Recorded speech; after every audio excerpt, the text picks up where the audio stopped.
Hello दोस्तों, नमस्कार। स्वागत है आपका हमारे YouTube channel Vaishnavi computer centre में। दोस्तों, जैसा कि हम जानते हैं कि माइक्रोसॉफ्ट एक्सेल एक बहुत ही अच्छी एप्लीकेशन होती है किसी भी डेटा को आसान तरीके से मेंटेन करने के लिए। माइक्रोसॉफ्ट एक्सेल में बहुत सारे ऐसे फंक्शंस और फार्मूला होते हैं जो कि आपके कार्य को आसान बनाकर कम समय में पूरा करते हैं। मैंने आप सभी के लिए कुछ इंपॉर्टेंट फार्मूलाज और फंक्शंस को अपनी पिछली वीडियोज में समझाया हुआ है। आप उन वीडियो के लिंक्स इस वीडियो के डिस्क्रिप्शन में जाकर देख सकते हैं और उन फंक्शंस को समझ सकते हैं। कई सारे स्टूडेंट्स की डिमांड्स के बाद मैंने आज के इस वीडियो में एक और फार्मूला के बारे में समझाया हुआ है, जो कि है रिजल्ट फार्मूला इन एक्सेल। इस फार्मूला को लगाने और सीखने के बाद आप आसानी से कई सारे स्टूडेंट्स के मार्क्स का रिजल्ट निकाल सकते हैं। तो चलिए हम शुरू करते हैं अपने आज के इस वीडियो को। वीडियो को शुरू करने से पहले मैं आपसे यह निवेदन करता हूं कि कृपया करके वीडियो को स्किप ना करें, क्योंकि यदि आपने वीडियो को स्किप किया तो आपको शायद रिजल्ट फार्मूला कैसे लगाते हैं एक्सेल में वो समझ में नहीं आएगा। एक और इम्पॉर्टेंट बात, जो फार्मूला हम एक्सेल में लगा रहे हैं, यानी कि जो रिजल्ट का फार्मूला हम एक्सेल में लगा रहे हैं, वही आपका सेम लिब्रे ऑफिस कैल्सी के लिए भी काम करेगा। मतलब यदि मैं ये वीडियो एक्सेल के लिए बना रहा हूं तो आप सेम फार्मूला को लिब्रे ऑफिस कैल्सी में भी लगाएंगे तो एक ही रिजल्ट मिलेगा। तो चलिए हम शुरू करते हैं अपने पहले एग्जाम्पल के साथ, जो कि है सिंगल सब्जेक्ट के लिए। मतलब कई सारे स्टूडेंट होंगे और उन्होंने कोई परीक्षा दी होगी और उनका कोई एक सिंगल सब्जेक्ट है। फॉर एग्जाम्पल, जैसे आपने ट्रिपल सी की परीक्षा दी या ओ लेवल की परीक्षा दी या एडीसी की परीक्षा दी या किसी भी एग्जाम की परीक्षा दी जो एक सिंगल सब्जेक्ट है। यदि यदि आपने उसमें कोई स्कोर हासिल किया है, आप उसका रिजल्ट निकालना चाहते हैं तो कैसे निकालेंगे। तो चलिए हम देखते हैं। सबसे पहले आप क्या करेंगे, यहाँ पे लगाएंगे इक्वल टू। क्या लगाएंगे? Equal to. और क्या लिखेंगे? इफ लगाने के बाद आप ब्रैकेट लगाएंगे। ब्रैकेट लगाने के बाद आपको ये देखना है कि सबसे पहले स्टूडेंट के सेल में जो जो मार्क्स लिखे हुए हैं वो कितने हैं। 95 में। अब आपको सेल भी देखनी है। सेल क्या है? सी। और ये क्या है हमारा? 4, यानी कि C4। तो यहाँ पे आपको क्या लिखना है? पहले सबसे पहले C4। C4 क्यों लिखेंगे? क्योंकि हम ये देखेंगे कंडीशन क्या लगाएंगे। ये मैंने यहाँ पे राइट साइड में कंडीशंस भी लिखी हुई हैं। Condition for results. ठीक है, आप रिजल्ट में क्या देखेंगे? अगर किसी स्टूडेंट के मार्क्स 35 से ऊपर हैं तो वो क्या होना चाहिए? 35 हो या 35 से ऊपर, तो वो पास होना चाहिए। अगर 35 से नीचे है तो क्या होना चाहिए? वो फेल होना चाहिए। ठीक है, तो ये मैंने कंडीशन पहले ही यहाँ पे बता रखी है। वही कंडीशन आपको यहाँ पे लगानी है। मतलब C4 में, C4 सेल में जो भी वैल्यू लिखी होगी वो आपकी क्या होनी चाहिए? 35 होनी चाहिए या 35 से ऊपर होनी चाहिए, यानी कि ग्रेटर देन और इक्वल टू 35। मतलब सी फोर सेल है जो, यानी कि अर्नब के नाम के आगे जो नंबर लिखे हुए हैं उस सेल का नंबर है C4। अब उस सेल में ये आपको देखना है, चाहे पे कोई भी नंबर लिखा हो, बट आपको कंडीशन क्या लगानी है कि यदि C4 में लिखी हुई कोई संख्या 35 हो या 35 से ऊपर हो, ठीक है, तो उसको क्या करना है? आपको कॉमा लगा के क्या लिखना है? पास। डबल कोट में क्या लिखना है? पास। PASS, पास। डबल कोट बंद करेंगे और कॉमा लगाएंगे। हमने पास को डबल कोट में क्यों लिखा? क्योंकि जब भी आप कोई कस्टमाइज्ड वैल्यू लिखते हैं तो उसको डबल कोट्स के अंदर ही लिखेंगे। अब आप बोलो, या कोई अल्फाबेट है, अब आप बोलोगे कि C4 को हमने क्यों डबल कोट में नहीं लिखा? क्योंकि C4 प्री डिफाइंड वैल्यू है। प्री डिफाइंड वैल्यू मतलब कि एक्सेल ने C4 का पहले ही मतलब बता दिया होगा। C4 मतलब C4 cell, cell number. C4 cell का मतलब C4, ये C5 नहीं हो सकती है। ठीक है, तो ये कस्टमाइज हम नहीं कर सकते अपने हिसाब से। पास को हम पी भी लिख सकते हैं और पास को हम लिख सकते हैं एक्सीलेंट भी लिख सकते हैं, कुछ भी लिख सकते हैं, अपने कस्टमाइज्ड आंसर या कुछ भी शो कर सकते हैं रिजल्ट में। ठीक है, तो जो भी चीज कस्टमाइज्ड होगी वो आप डबल कोट के अंदर ही लिखेंगे। तो हमने कंडीशन लगाई equal to if C4 is greater than और इक्वल टू 35। अगर ये कंडीशन मैच करती है तो क्या होना चाहिए? पास। नहीं तो क्या होना चाहिए? फेल। ठीक है, नहीं तो क्या होना चाहिए? फेल। ब्रैकेट को बंद करेंगे। ठीक है, तो हमने कंडीशन देखी। आप अपने कॉपी पे फॉर्मूला लिख सकते हैं। इक्वल टू, इक्वल टू हमेशा ही लगेगा किसी फॉर्मूला को लगाने से पहले, चाहे एक्सेल हो चाहे लिब्रे ऑफिस कैल्सी हो। इक्वल टू लिखा, इफ लिखा, ब्रैकेट लगाया, C4 कंडीशन लिखी हमने। इफ C4 मतलब C4 सेल में लिखी वैल्यू यदि 35 होगी या 35 से ऊपर होगी तो क्या होना चाहिए? पास। नहीं तो क्या होना चाहिए? फेल। ठीक है, एंटर दबाएंगे।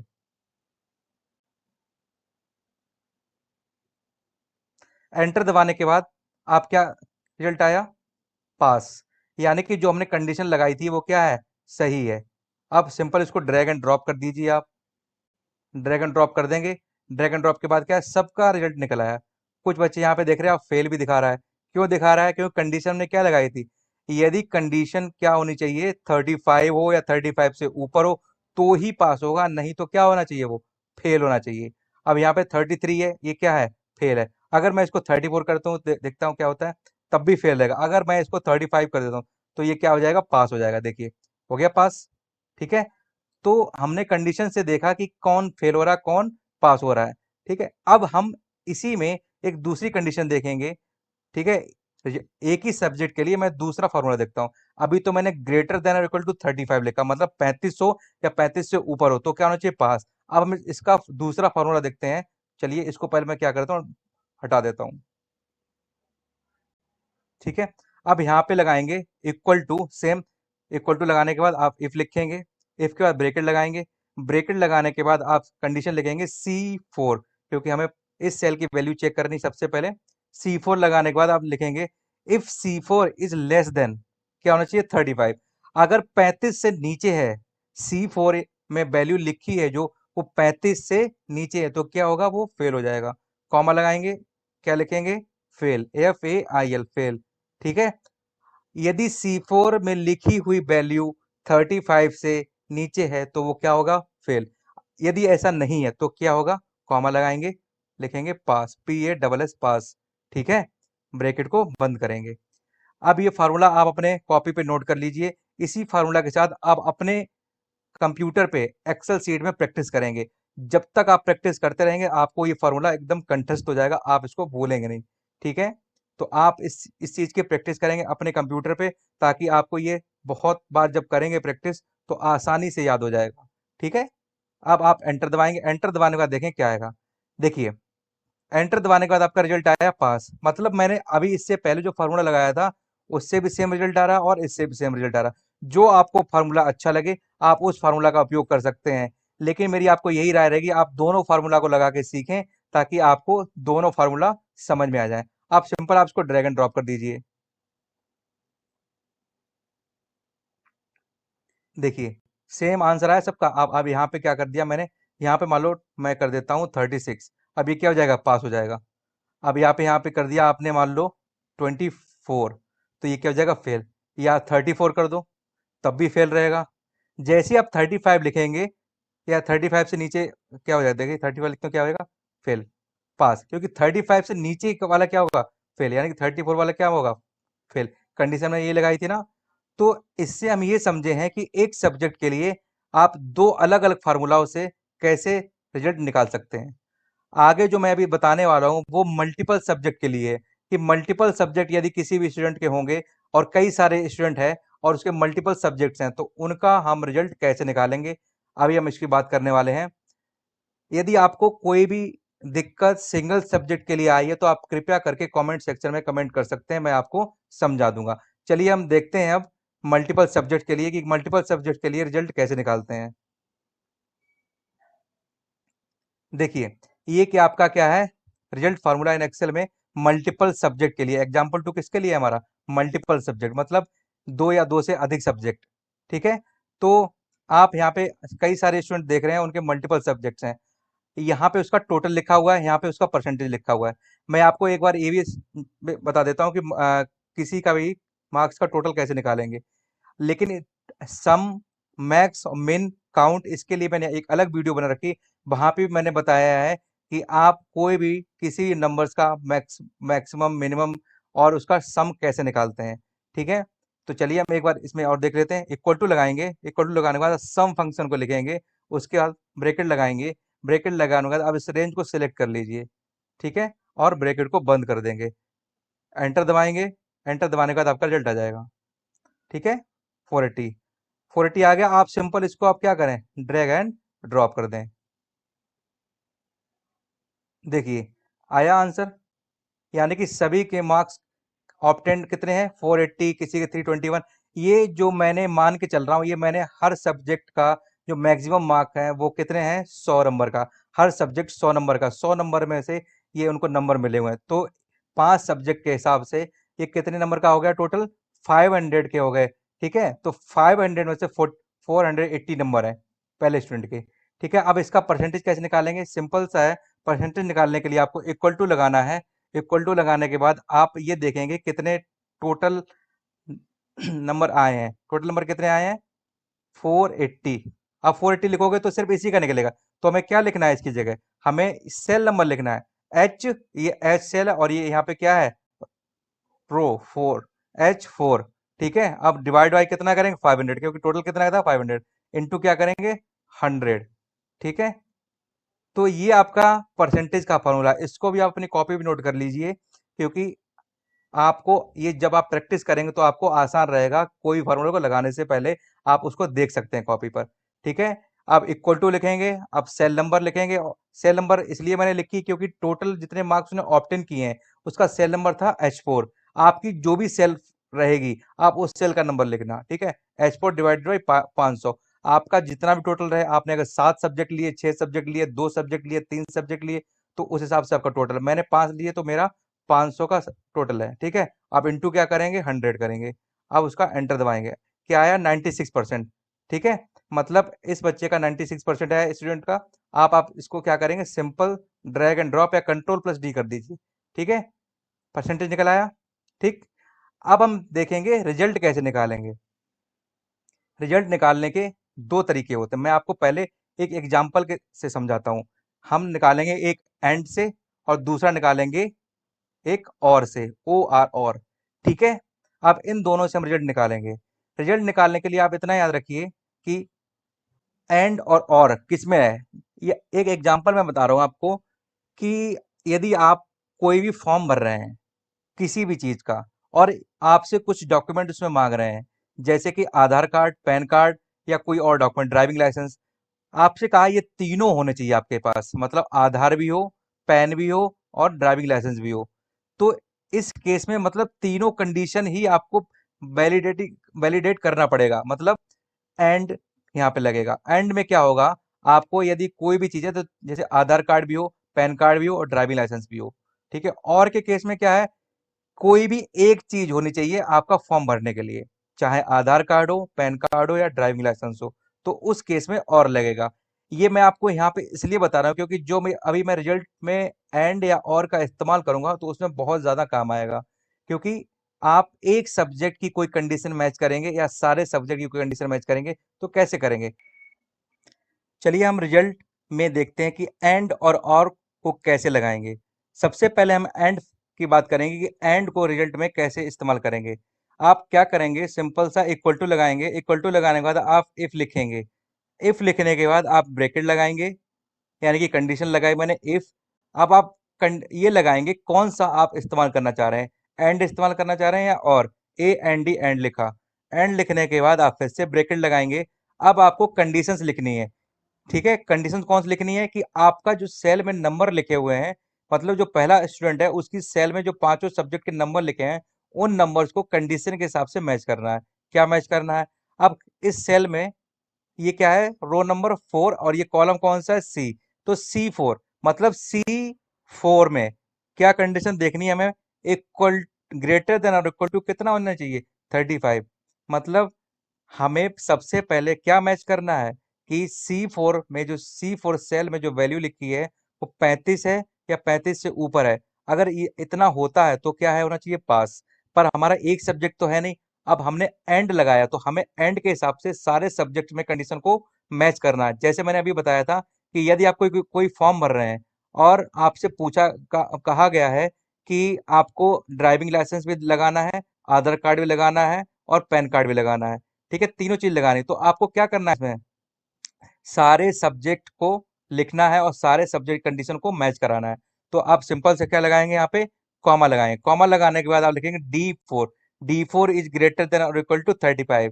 इसको भी लिखेंगे। अब जितने भी आपकी पांचों सब्जेक्ट की सेल के नंबर यहाँ पे लिखना पड़ेगा आपको। नेक्स्ट क्या है हमारा? E4 इज ग्रेटर देन और इक्वल टू 35। ठीक है, अब नेक्स्ट आपका क्या है?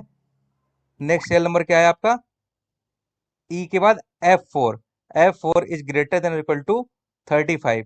ठीक है, फिर नेक्स्ट आपका है G4। G4 is greater than और इक्वल टू 35। ये आपने सारे सब्जेक्ट की कंडीशन लगा दी। मतलब इन सेल में यदि कोई भी नंबर लिखा हुआ है और वो क्या है, 35 है या 35 से ऊपर है, तो क्या होना चाहिए, तो आपका होना चाहिए पास। अब यहाँ पे क्या कर दो, ब्रैकेट को बंद कर दो। ये सारी कंडीशन हो गई। ठीक है। अब D4 में कोई वैल्यू लिखी वो 35 या 35 से ऊपर होनी चाहिए। ठीक है। E4 में कोई वैल्यू लिखी हो 35 या 35 से ऊपर होनी चाहिए। F4 में कोई वैल्यू लिखी हो 35 या 35 से ऊपर होनी चाहिए। G4 में जो वैल्यू लिखी हो 35 या 35 से ऊपर होनी चाहिए। मतलब पांचों सब्जेक्ट में मैंने ये कंडीशन डाल दी है कि 35 हो या 35 से ऊपर तो क्या होना चाहिए, तो उसको क्या करेगा, पास करेगा उसको। PASS पास। नहीं तो क्या कर देगा वो, फेल कर देगा। FAIL fail. ठीक है। अब मैंने कंडीशन लगाने के बाद मैंने क्या लगा दिया है, यदि सारी कंडीशन मैच कर रही हैं तो वो पास होना चाहिए। अगर एक भी कंडीशन मैच नहीं कर रही है तो वो स्टूडेंट क्या होना चाहिए, फेल होना चाहिए। ब्रैकेट को अब यहाँ पे आप बंद कर दो। अब यहाँ पे ये भी एक चीज आपको ध्यान रखनी है, जब भी एक ब्रैकेट ओपन है दूसरा ब्रैकेट ओपन है तो आपको यहाँ पे लास्ट में जाके दो ब्रैकेट भी बंद करने हैं। अब ये ब्रैकेट तो इसका बंद हो गया, अब ये वाला इसका बंद हो गया। आप क्या करोगे, एंटर दबाओगे। क्या आया रिजल्ट, पास का रिजल्ट आया। ठीक है। मतलब मैंने जो कंडीशन लगाई है वो एकदम से सही है। अब आपको सिंपल है, सारे स्टूडेंट का रिजल्ट निकालना, तो आप सिंपल ड्रैग एंड ड्रॉप कर दो।